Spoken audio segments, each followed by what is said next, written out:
fait, on est là pour faire une concertation multi-acteurs sur la relance verte.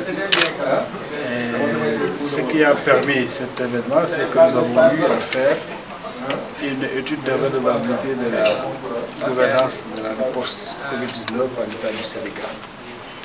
Ce qui nous a permis de prolonger ce travail avec cette concertation qui cible directement les acteurs de l'agriculture et de la pêche, qui sont les secteurs presque prioritaires sur toutes les politiques publiques et les documents publics qui concernent l'économie verte. Voyez-vous, donc il s'agit aujourd'hui de discuter entre les acteurs économiques eux-mêmes, les acteurs de la société civile et les institutions de l'État en charge de cette préoccupation de développement durable après ce qui s'est passé avec Covid, pour dessiner des perspectives qui pourraient influencer les politiques et également la coalition globale de l'économie verte. Donc il y a des recommandations que nous avons faites, mais il faut expliquer pourquoi cela. C'est-à-dire que nous sommes dans un monde, malgré la pandémie Covid, mais qui crée de plus en plus de richesses. Mais malgré cette richesse créée, il y a encore la pauvreté chronique qui touche plus de 850 millions de personnes. Et en Afrique, il y a 30% des populations qui sont victimes de la faim ou de la malnutrition. Et 25 000 qui meurent chaque jour pour 10 000 enfants. Voilà la situation du monde. C'est pour cela que, donc, pour aller vers des politiques beaucoup plus responsables, il faut tirer les enseignements de ce Covid-là. Et justement, les recommandations qui sortent de l'étude qu'on a eu à faire, c'est de privilégier la co-construction.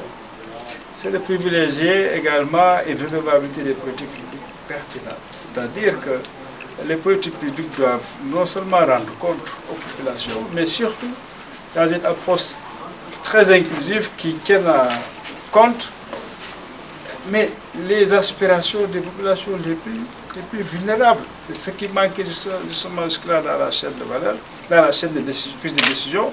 Et donc, à partir de là, de construire un monde où il y aura de la croissance, certes, mais il y aura un équilibre sur l'environnement, mais aussi il n'y aura pas de laisser pour compte. Voyez-vous? Donc, c'est un peu ça, une des recommandations majeures. Donc, c'est plus d'inclusion, plus de co-construction et également une approche qui part des populations elles-mêmes vers les sphères de prise de décision. Pour parler du secteur de la pêche, parce que c'est une zone côtière assez représentative, centrale au Sénégal, etc. Et donc où on peut trouver des acteurs qui peuvent parler de leur vécu. Également à Thiès, qui est une région très agricole, donc où nous avons également parlé de l'agriculture. Je pense que l'État même a tiré les leçons de cela parce qu'ils sont en train de revoir le registre national unique qui était à environ moins de 500 000 ménages, jusqu'à 1 million de ménages. Il faut dire que Covid a permis de voir qu'en réalité, il y a beaucoup de populations vulnérables qui sont laissées en rade. Voyez-vous, malgré d'ailleurs les recommandations de certains partenaires comme le FMI qui disaient qu'il fallait arrêter à 500 000.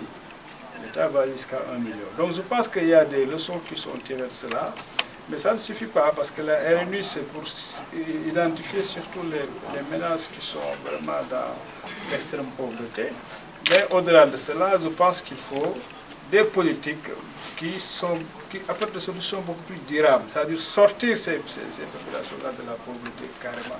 Et ça veut dire qu'il faut investir davantage mais sur des fonds verts, sur l'agriculture, sur la pêche et d'autres secteurs comme l'énergie, etc. Mais également, il faut intégrer les préoccupations de la transition énergétique, tout simplement parce qu'on s'est rendu compte que ces scénarios sont beaucoup plus pertinents que le scénario de base qui était basé sur Bali, et parce que ça permet en même temps non seulement de réduire de 0,4 à 0,5% la croissance durable, mais également de créer des opportunités d'emploi qui permettent aux populations de pouvoir avoir des revenus.